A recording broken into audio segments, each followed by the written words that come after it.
আমি প্রথমত দুইটা আয়াত দ্বারা আমাদের বাস্তব জীবনের সাথে দুইটা রেফারেন্স দেব।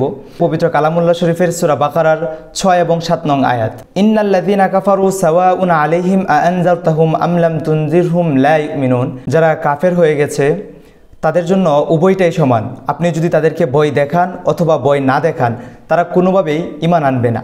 আমাদের ডিপ্রেশন, কোনো একটা দুশ্চিন্তা মাঝে মধ্যে আমাদেরকে এমন পজিশনে নিয়ে যায়, এই দুশ্চিন্তাটাই হচ্ছে আমার জীবনের মেইন ফোকাস।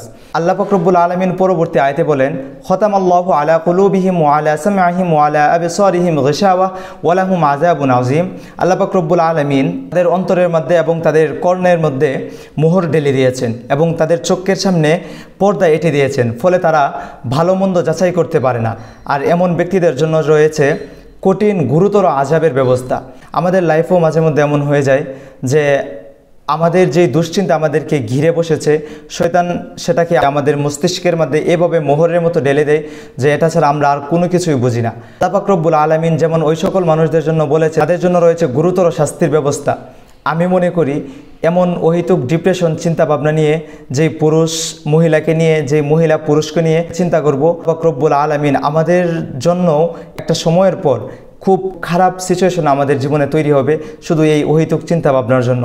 আল্লাহ পাক রব্বুল আলামিন প্রতিটা মানুষকে ডিপ্রেশন থেকে মুক্তি দান করুক, আমিন।